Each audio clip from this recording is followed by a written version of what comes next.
So let's say 70% of the people who have a near-death event experience something. That means like 30% don't. Nothing happens. They just don't feel like anything happened. Out of that 70%, 11% report seeing avatars or wise beings or teachers or something. But 7% report seeing Jesus. And I thought, well, that's an interesting statistic, because is he wearing a name tag? You know, how do you know it's him?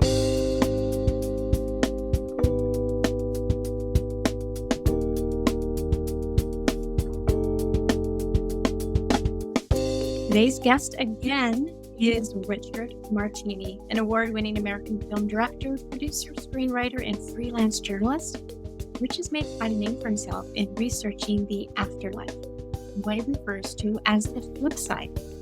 Like I said before, just Google him to gain access to any number of his many books, documentaries on the flip side, or tune into an episode of his podcast, Talking the Afterlife with Jennifer Schaefer. Today, we will be talking about his latest book, The Greatest Story Never Told, as told by Jesus and those who knew him. I devoured this book, listening to it on Audible, and cannot endorse it more highly to those who are both curious and open-minded. And if you're listening to this podcast, I trust you are both. His last guest appearance on our show aired on September 4th, and it covers the first couple of chapters. So today, we're going to be diving into chapter 3. Eyewitnesses in Jerusalem. There it is. And I just adore you, Rich, and I'm so glad you're here. So let's go ahead and start talking all things Jesus. All things Jesus, Kristin. It's just so cool. And for the audience who's tuning in for the first, and as I like to say, the last time, this was Kristin's idea. Like, she was saying, we only get about an hour to talk. I'd love to dig in deeper. And I said, well, let's do that, because no one's ever asked to do that before, and maybe it'll help people try to figure out, like, what the heck is this about, and maybe it'll give some people some insight. And we've also talked about this idea of where this research kind of fell into my lap, let's put it that way, where I wasn't looking for it. But I want to mention something, which is I was looking at a near-death experience study done by Dr. Emily Kelly at the University of Virginia, 2001. Anybody can find it online. And she was talking about the percentage of people who have a near-death experience who experience something that happens. So let's say 70% of the people who have a near-death event experience something. That means like 30% don't. Nothing happens. They just don't feel like anything happened. Out of that 70%, 11% report seeing avatars or wise beings or teachers or something. But 7% report seeing Jesus. And I thought, well, that's an interesting statistic, because is he wearing a name tag? You know, how do you know it's him? Like, what if it's a dude who looks like him? Anyway. And correct me if I'm wrong, we had a guided meditation that you and I did. Yes. And just randomly, I asked, could he come forward and chat with us? And he was wearing at some point I asked him to change his clothing. So not with me. He didn't show up with me. Oh, okay. Oh, I'm sorry. So I was trying to think of this today. Oh, I want to tell the story then. So I'm sorry to put that on you, but I was doing a guided meditation with somebody, and I wish I could tell you who it was. But she said, I see him. I can see him now. And I said, okay, what's he look like? That's the question I ask. And she said, we talked about this in the last podcast, he has brown eyes and then she said, streaks of gold in his eyes. So very unusual. You could see like this other color. And I thought, well, she might have read that in the book, maybe because it's in there. I mentioned it. But at the same time, I said, so could he change into something more conducive to conversation? And unbeknownst to her and people who haven't read the book, when I asked that question, he frequently changes into the same outfit, as if his wardrobe was limited. I mean, you think about it, like I'm not asking him what to wear. Yeah. And the person I'm talking to is not really asking him, because what would they, could you put on a blue suit? They just go, they hear the question and then they'll say, oh my gosh, he just changed into something when you ask that. And they almost always say jeans and a t-shirt. So the weird part about this, and this is the reason I mention it, is it popped into my head to ask this question. Does it say anything on the t-shirt? This person looked into the distance and then she started to laugh. And I said, what does it say? She says, it says the Grateful Dead. What a great sense of humor. So, I mean, think about how funny that is. It didn't come from her. I mean, it came from her, maybe subconscious. I don't know. Yeah. But she's giving that credit to Jesus for that hilarious comment because, Right. needless to say, he says it repeatedly. He's grateful that people are talking to him now instead of acting like he doesn't exist. It's so funny that you bring this up because I was actually thinking about this the other day because I was thinking about our episode and how you had mentioned that, first of all, when people see him, much like, and for my audience, I send you, I don't know if you had an opportunity to listen to this magnificent account of a near-death experience. It's one of the most detailed I've ever heard. And at the very end of it, he says he sees Jesus. And he says what so many people have reported to you, which is when he shows up, the magnitude of his love and his energy is so enormous that it brings them to tears. It's almost too much, which then really prompted you to say, maybe to kind of make him more accessible and not so awe-inspiring. Can you change it into something a little bit more casual? Absolutely. Go ahead. So what I was thinking about is last time we said that, I said, well, casual people think jeans and t-shirt. But casual all over the world could be like overalls or a linen small. Or, I mean, why not a robe? I mean, monks wear them all the time. Why something that's so casual and so Western? That's what I meant. Snow Western. Yeah, I don't really know. I mean, all I can say is we can ask him, but the point being, it started with exactly what you're talking about, where people would say, I'm overwhelmed by being close to him. There's something, I can feel this palpable energy and it's hurting me. I can't breathe, hurting my heart because it's so strong. And so when the opportunity came, and it was the third time that this happened, that I got a chance to ask him, I said, can I ask him a question? Not knowing that the person I'm talking to would say, yeah. I said, so what are you doing, dude? You get close to people and you make them sick. What's going on? I asked it that way to be a little bit of annoying, because if they were going to defend their vision, that would say something about, their religious background or something. But his answer was pretty unusual. He said, it's because I brought more source to my lifetime. And when people get close to me, they feel that unconditional love.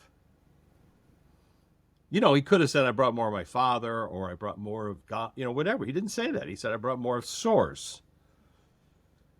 And they experience unconditional love when closer to source.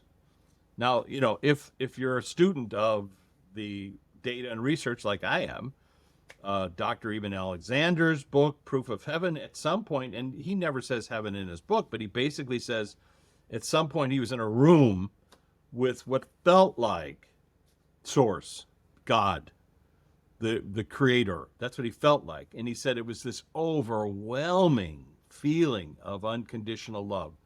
Some people say, love times a billion, or just beyond measure.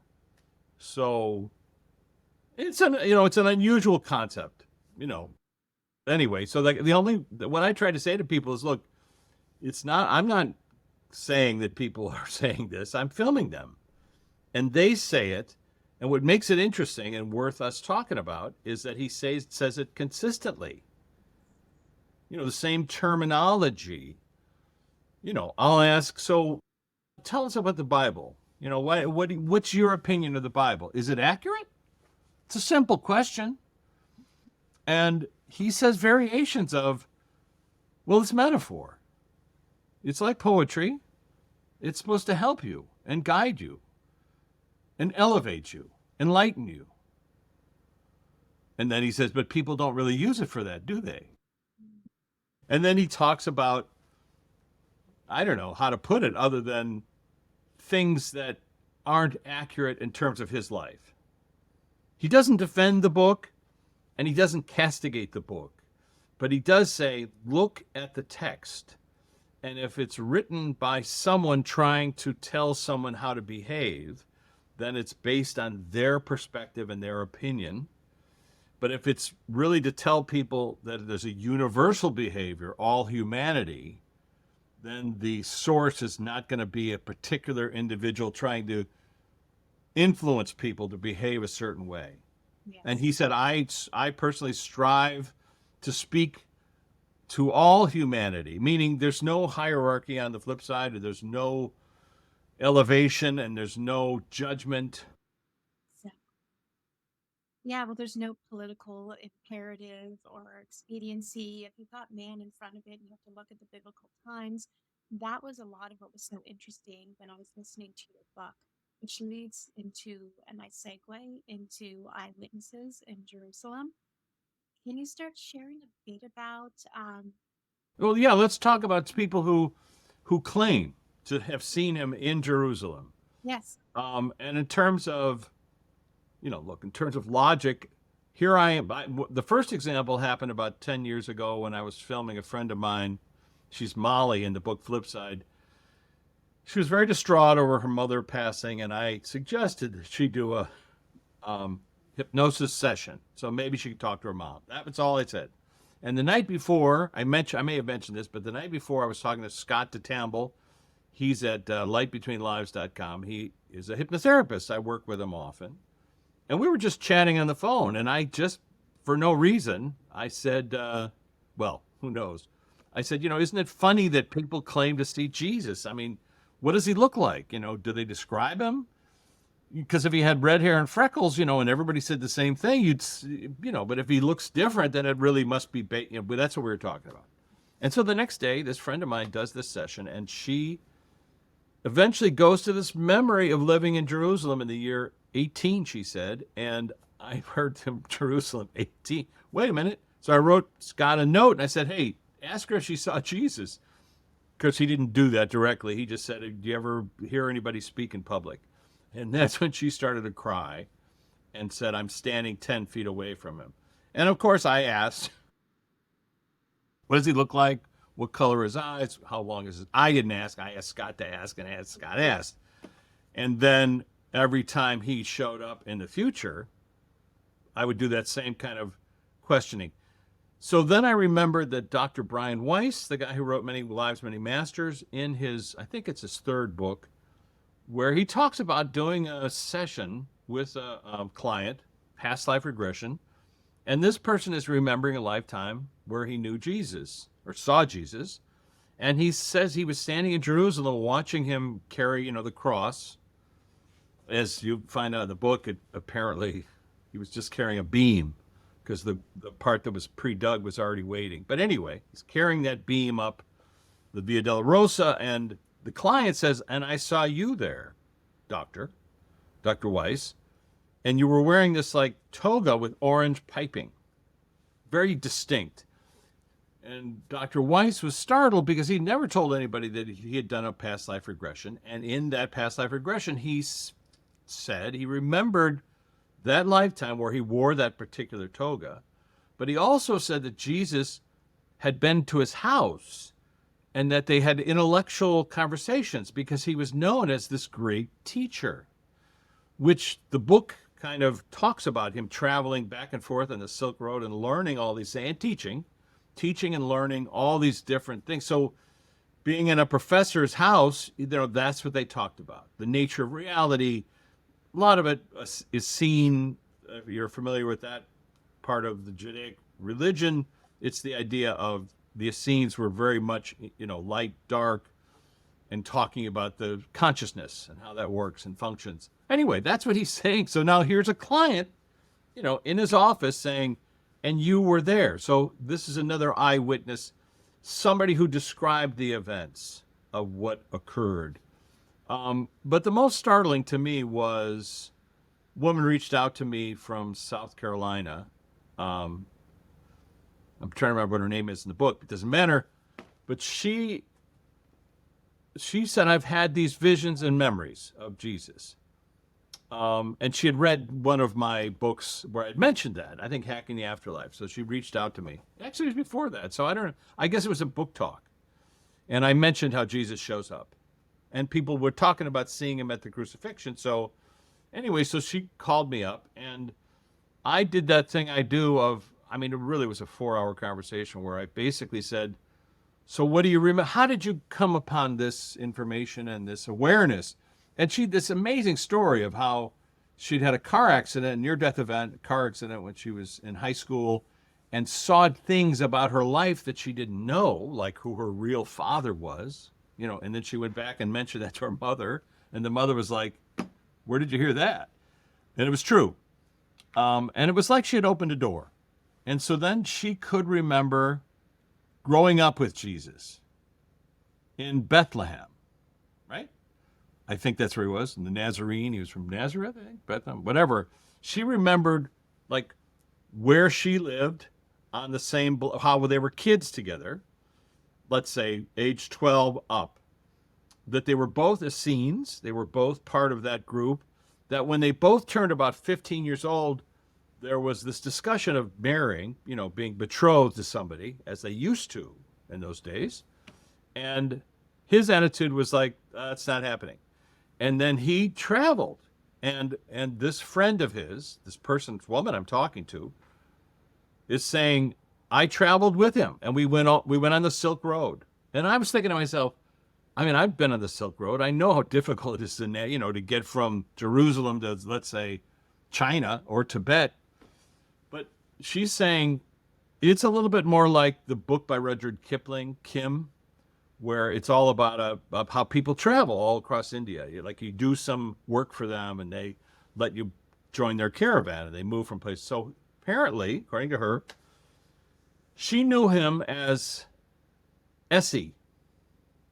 She called him, that was her nickname for him. She was very specific about that. And I said, does that come from a name like Isaiah or something? And she said, well, it was just, we called him Essie. Now, I know that Jesus is known as Isa in the Middle East, and he's also in the Quran. He's mentioned more often than Muhammad in the Quran as Isa. It's a weird detail, little factoid. But anyway, so her detailed description of traveling with him, going all the way to India, meeting different teachers, different Hindus, different Brahmins, and learning from them and describing what they look like and the kind of unusual and the places that they visited. So what makes it so unusual is that in the latter part of the book, there's a reference of a book. It's called The Conjure of Hemis. It was a book written by Tibetans in a temple in northern India, in Kashmir. It's called, I mean, the book itself was translated by a Sherpa, you know, a Nepalese guide, for the guy that he was with. And that guy's name is Nicholas Notovich. Notovich is, you know, if you look him up, he's notorious. People call him a faker and a liar and all this other stuff. But whatever you think about that guy, he didn't translate the book. His Sherpa did. And the Sherpa translated it into Russian, and then he published it in French. And then eventually it was published in English, about the turn of the century, 1900s. It was caused a stir because it claimed to talk about this guy. So the thing is, I've been to Hemis. I've talked to the abbot of Hemis about the conjurer, which is a word for like a whole bunch of old texts, Buddhist texts. And he pointed out to me that there's been like a dozen people who've been to his monastery and examined these texts, including a monk from India who did his own translation. He went there and did his own translation of the Conjure of Hemis, and it matches this Notovich's guys in some ways. And then what I did was I did a deep dive into the text to show how whoever wrote it was talking about religious tribes in Persia and other places that have disappeared, no longer exist, like the white priests of Persia. It's not a place that's something that's commonly known. But whoever was writing, and my point is, like, in 1900, it's not like a lot of people knew history books or what they were, this region. Anyway, what makes that so interesting is only that it corroborates what these other people are saying about his travels, about where he went, about what happened to him when he got back, when he decided to go back to Jerusalem. And this one woman pointed something out. She was a medium in that era. She was aware of prophecy, of course they called it. Who remembers being friends with Jesus. Back then, she and other people were seeing into the future. You want to call him a psychic? You want to call him a prophet? Do you want to call him a medium? For me, it's mediumship, because your filters are not on, and so according to her, he saw what was going to happen. He saw that these events would happen, and their initial discussion over this was, well, you can't stay here. You got to get out of here. If the Romans are going to kill you, put you on a cross and kill you and beat you got to get out of town. And his reaction, very interesting, according to this woman and others, was to say, well, if I'm seeing it, then it's going to happen. So the question is, how do I survive it? This is where it gets mind-bending. How do I survive that? And so according to a number of people, they were aware of, and very few people were aware of this idea of surviving.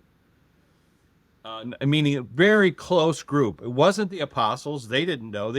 According to them, they didn't trust all the apostles, because, of course, it's even in the Bible that Pilate had put a spy amongst them, so they didn't trust everybody. They couldn't talk about it.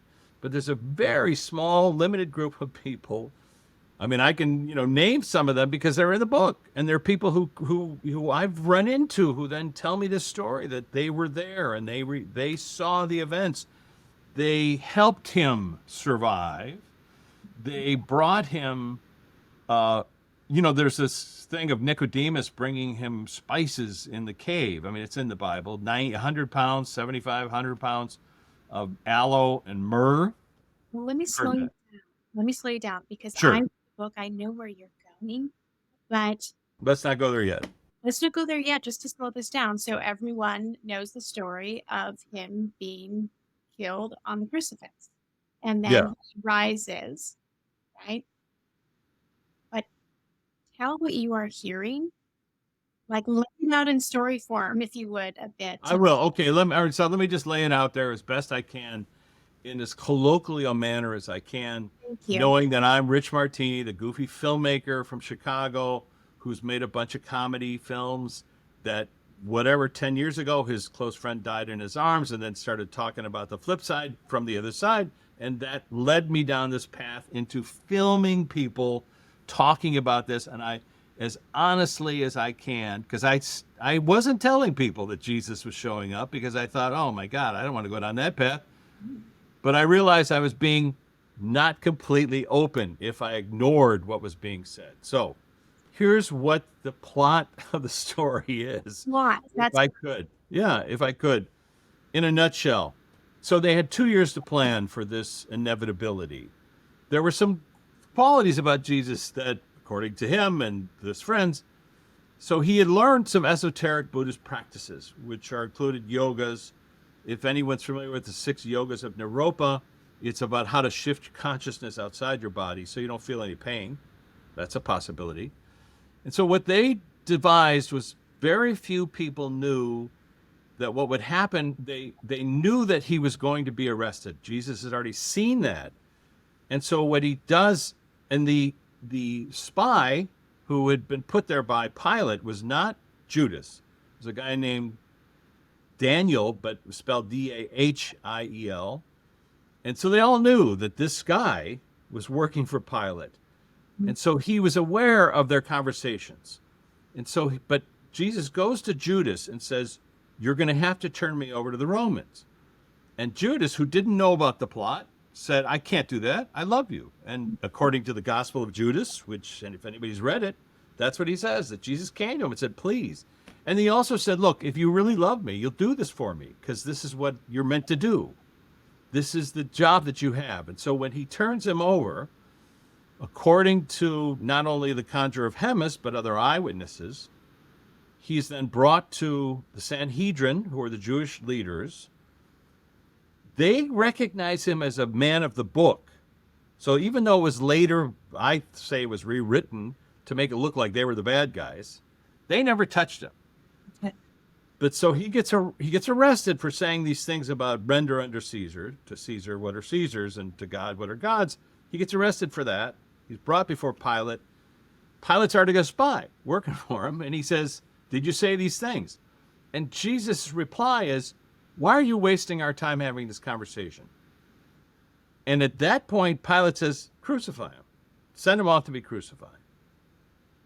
There's not this story of him going to Herod, which is added later to make it look like Pilate couldn't figure out what to do and he was going to wash his hands of the whole.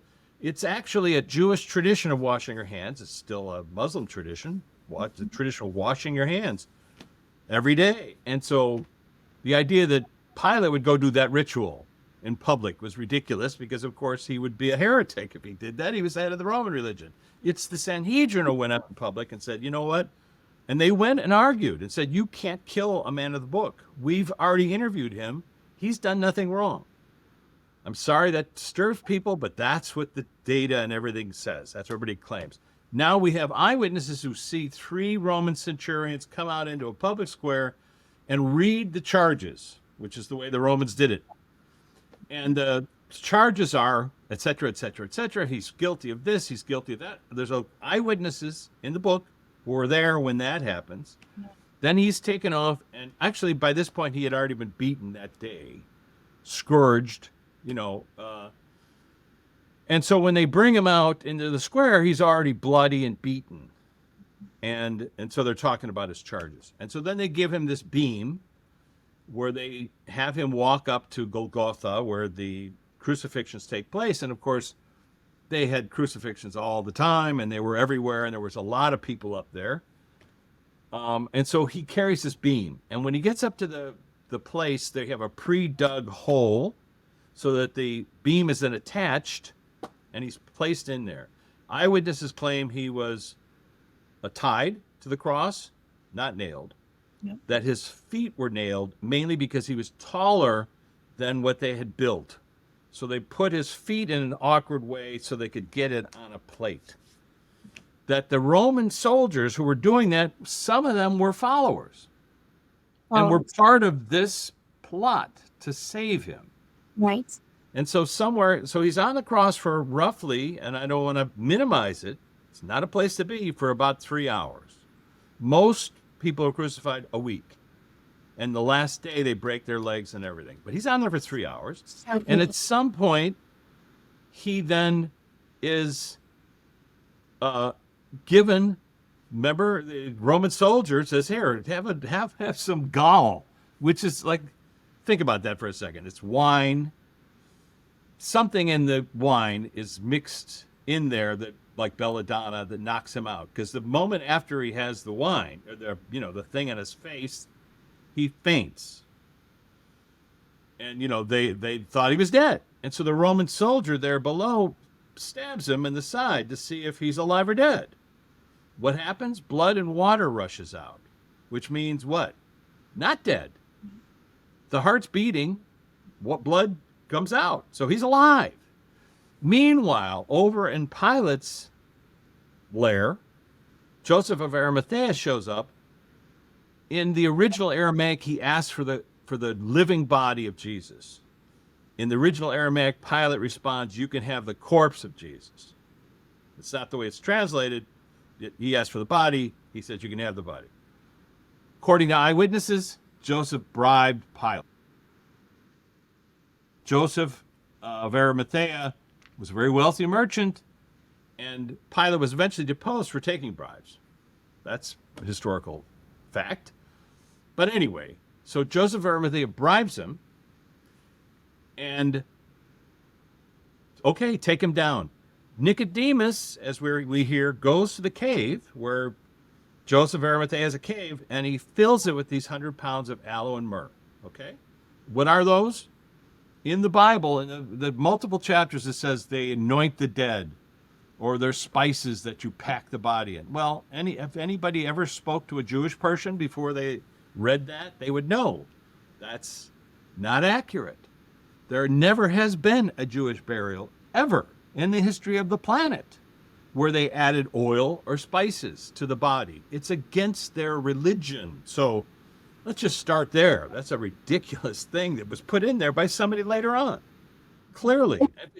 Big And in oversight. fact, well, I was going to say, if you look up the history of that, you'll see there was only one account in the entire history of the Jewish religion, and that's the only account of anointing the dead. Nobody does that. They didn't do it. Anyway. These oils and spices do.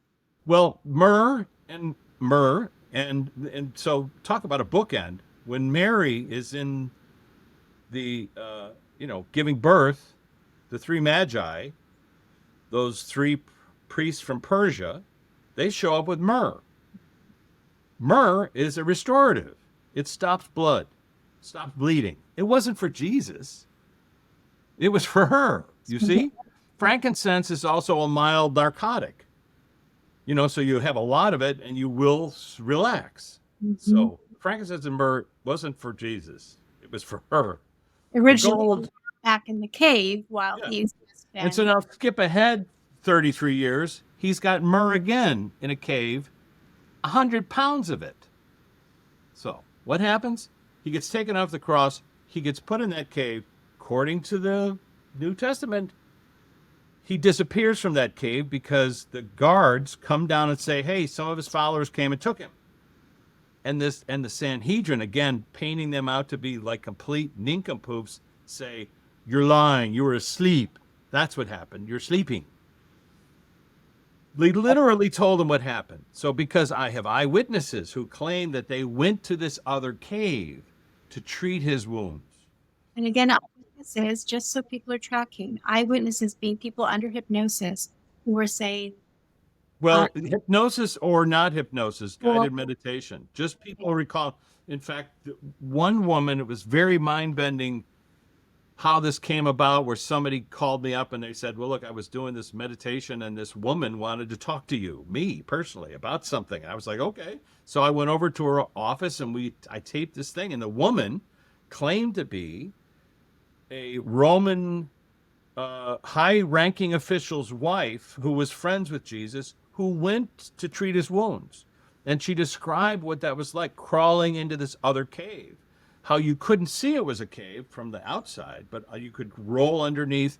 And she used myrrh. And so I said, how do you use myrrh? And how do you use aloe to cure somebody? And she described using a pistol and putting it in a mash and then applying it to the wound directly. So here she was using something that is a restorative on him. He survived. So that's why. Now, Peter wasn't aware. Peter, one of the apostles, was not aware of any of this. And so it's Mary Magdalene, who eyewitnesses claim was married to Jesus. She's the one who goes to the cave and goes, oh, he's gone. And I'd just like to point out that when people report them going into that cave, including Peter, there's nothing there.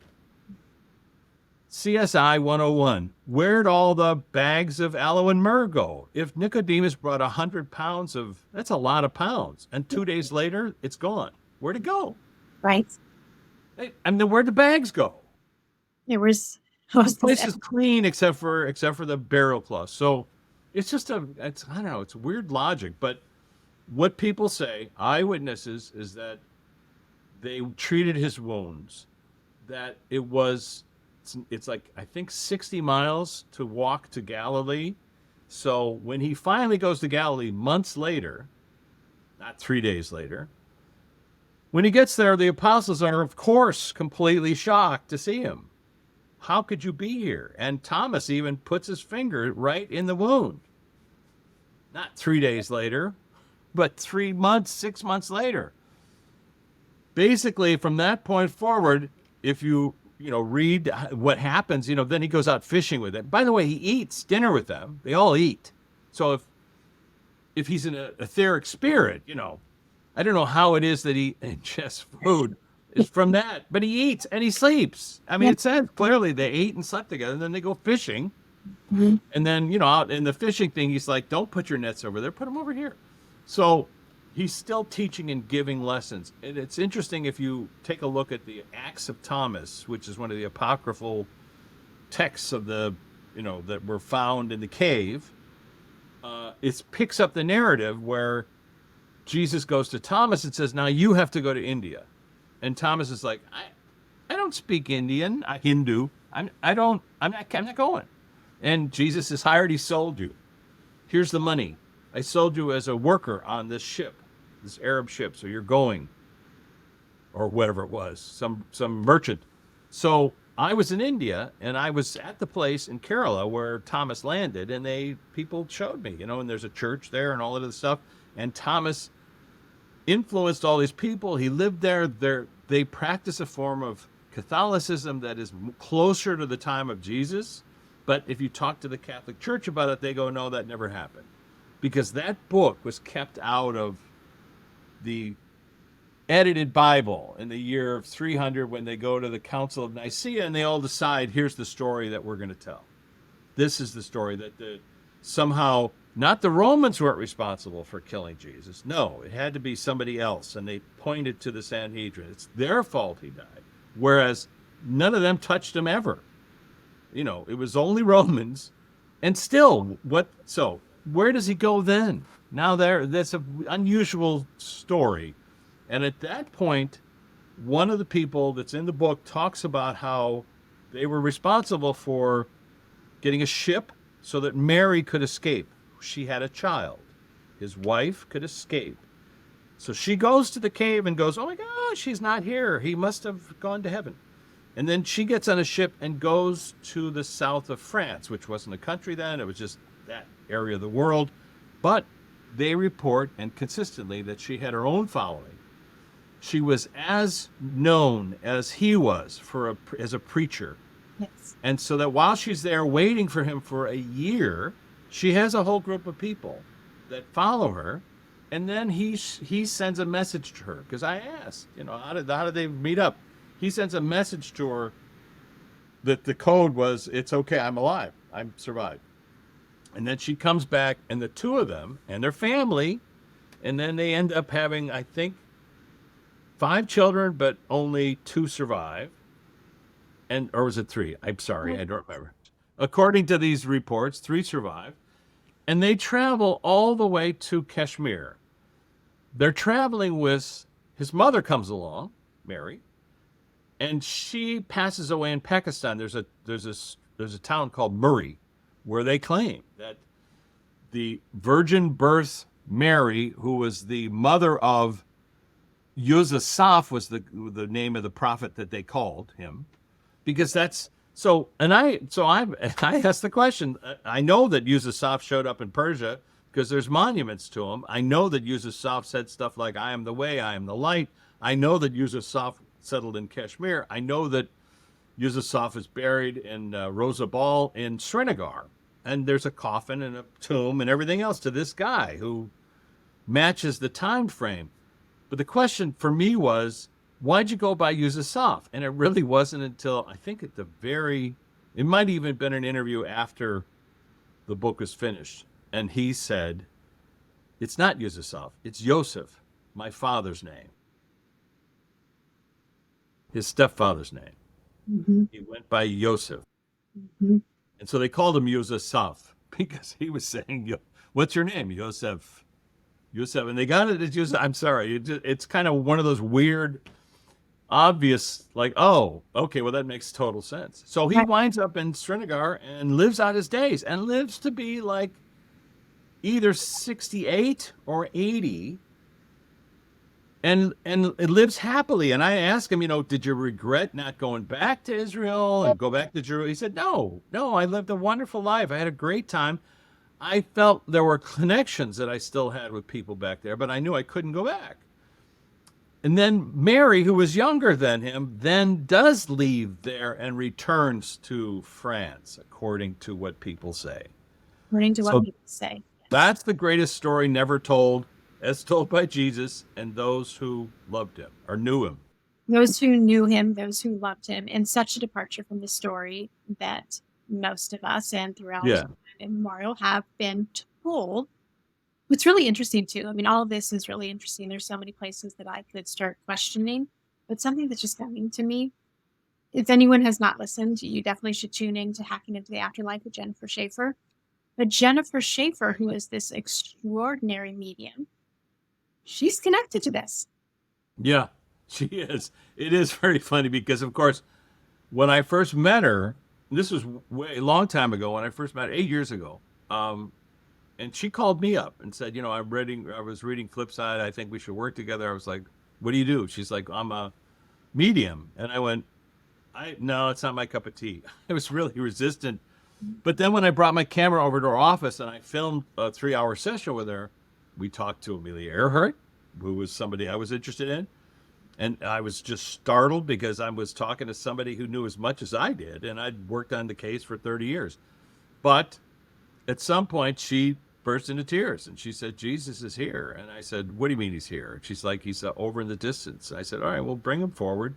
And that's when I asked, can I ask him a question? And she said, he says, yeah. I said, so what are you doing? Why are you making her sick like this? She can't breathe. Her face is red. Yeah. And he goes, that thing about source and et cetera, et cetera. And then he starts to, whatever. At some point, she becomes aware of a familial connection to him. That's right. That she remembers being his firstborn. And that's the connection of how we wound up together. So I could be telling this story now. Listen, as a jaded skeptic that I've always been, as weird as that sounds, I always think, well, that's a possibility we have to allow, but then you need to triangulate that. You need to have somebody else point to them and say, well, that's his daughter. Some increased evidence and validation. Yeah. And so I've done that with Jennifer so many times. And I know I've had people say to me, well, his family, whatever. Okay. So let's pause around extraordinary departure from what we're all being told. I want to get back to some of his messages. That was so moving. If you could, at a high level, share with and thank you for saying that, because I'm sorry, I'm looking over at this other screen here because just the other day I was answering a question on Quora, the Hacking the Afterlife forum. There we have like all these people that ask questions, not about this, anything. And I try to focus on data, research, or experience. And I was about to answer a question, and I heard the words, lead with love. I love you. And let love be your guide. Something like that. The third one, I'm not so sure. But lead with love, that was for sure. And I love you. And then I clicked on the question. And the question was something about, this idea of Jesus and et cetera, et cetera. It was like he was giving me the answer before I even clicked on the question. Well, I do this, I swear to God, whether it's in my coaching or as a podcaster, I feel like I say this a bazillion times a day. I'm sorry, say that again. That microphone, just turn it a little bit closer to you. So I always ask to pause people. And I'm going to ask you to pause right now, because what people may not understand, you do not broadcast a lot. Can you hear me? Yeah. Is that you also are a medium. You are connected. So you got a message from Jesus. Yeah. Yeah. And listen, I try to say this because this is in the data. We're all mediums. Mm-hmm. We all have variations of filters. So when we're asleep, the filters are down. And you hear a message from Grandma, Grandpa, Uncle Pete, Aunt Betty. We wake up and it was like, oh, that was weird. I think I heard from Aunt Betty last night. And we don't tell anybody. That's right. Because people will go, what are you, nuts? And we do have these things that happen all the time. And especially people who have had near-death experiences, quite a few. It's like they open the garden gate. And so now... So I like to point out that we're all mediums. We're all mediums of different levels and different filters.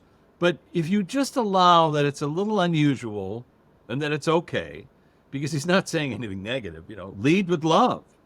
Love yourself and give love.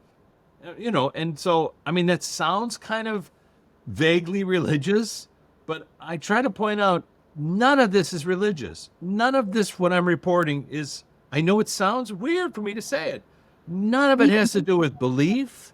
None of it has to do with faith. As much as I know people want to connect those two things, and it's okay, that helps people, but it's all reporting. It's all research and data. It's what people consistently say. So some of the things that he said that mind-bending, blow my mind. Because I asked, well, tell me about the Bible. How accurate is that? And he said, the Bible is metaphor. And then of course I'm thinking to myself, well, what about like religions? It should people follow you? But I just asked the question, what's your opinion about religions? And he says, all religions point to the same garden.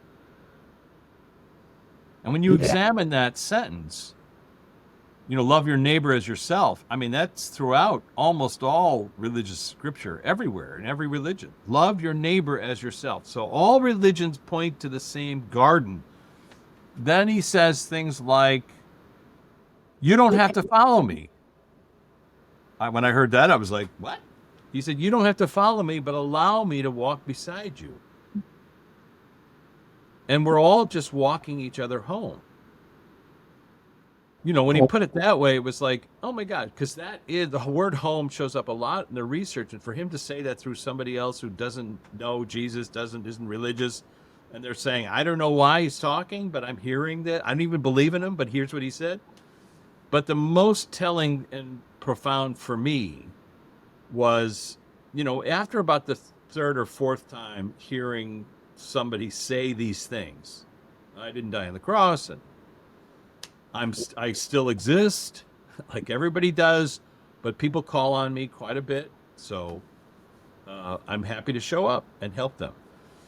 When he said that, I said, why are you telling me? Or why, but I put it more like, why are you telling this alternate version of your life? And his answer, in more than one person, it's not alternate if it's true. Which is a weird logic problem. He's accurate. And it's almost like he gave me the answer that I can't argue with, you see? Because he's telling this alternate story, and it's like, why do we need to hear this alternate story? And when he says it's not alternate if it's true, and then truth sets people free. I've heard this not from him, but other people, truth sets people free on both sides of the veil.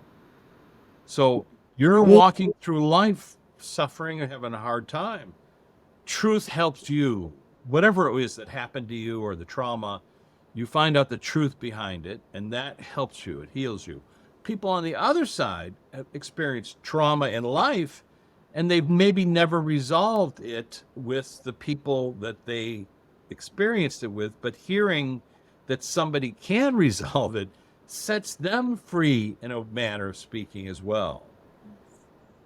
Being able to talk to their loved ones on stage and having them respond and then continue the conversation, because it's very often in the research where people will say, I love my grandmother so much and I miss her so much. And then, they do a hypnotherapy session or a guided meditation, and they're like, well, grandma's saying she's been trying to talk to me for so long, but because I'm so emotional or thick or not aware of it, I can't hear her. And that's been frustrating. And then once she's able to say that, it sets grandma free too, you see?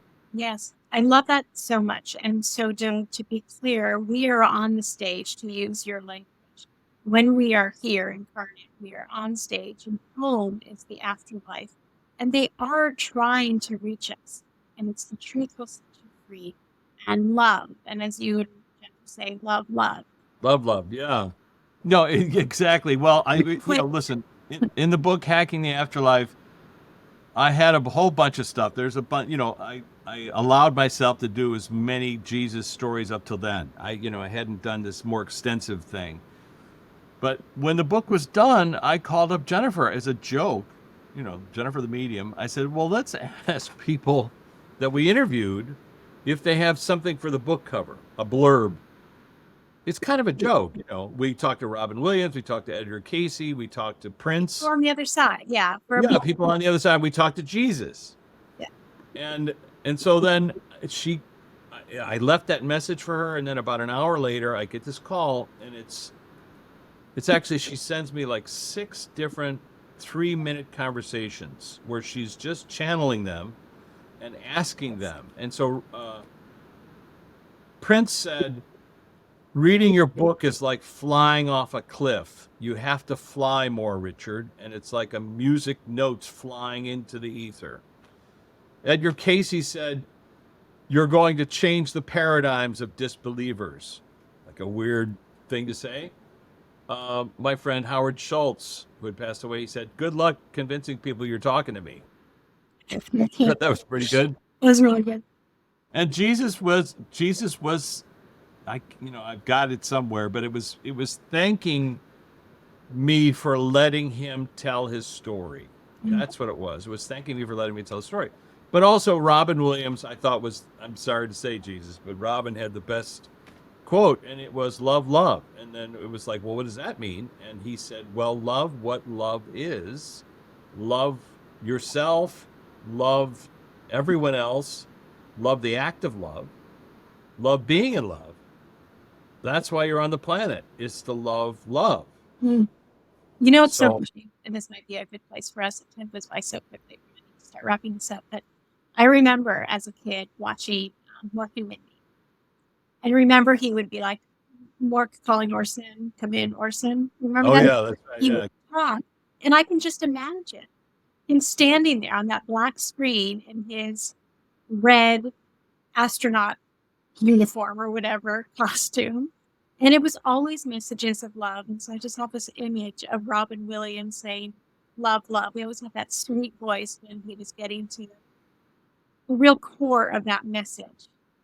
And I will add that I've heard from many people who've been suffering or even thought of ending it all, and they'll tell me that Robin showed up in their mindset, in their dream, sometimes dressed as Mrs. Doubtfire, and just like made them laugh until they cried, and then suddenly just changed the paradigm. So it's like he's still helping people from the flip side. So beautiful.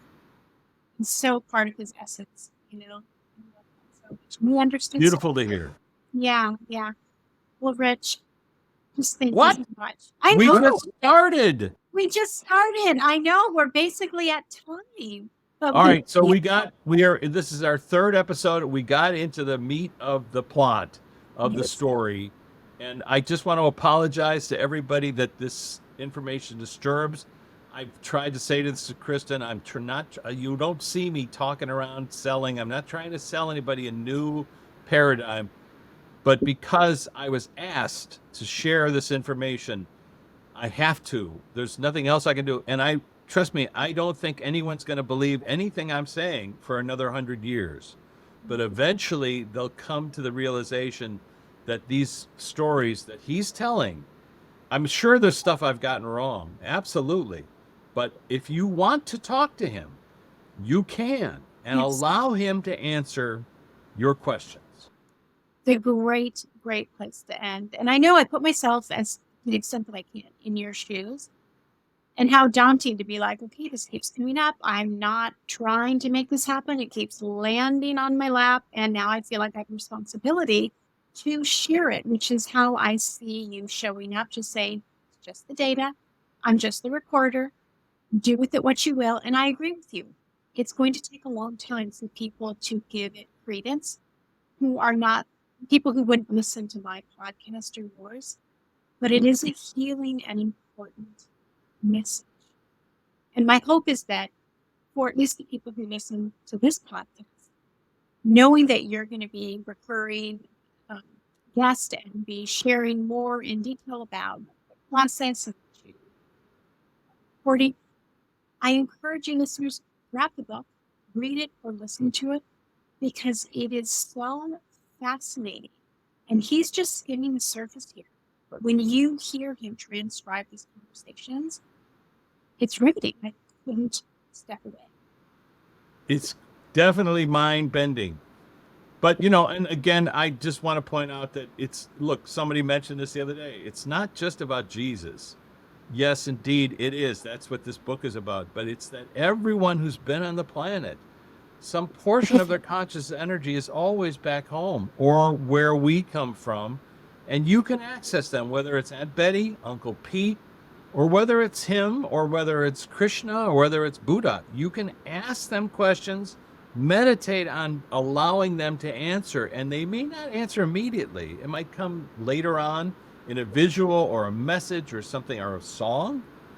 Allow that they're doing their best to help you if you sincerely want to ask the question. And that sentiment is echoed by every guest I have. Yes.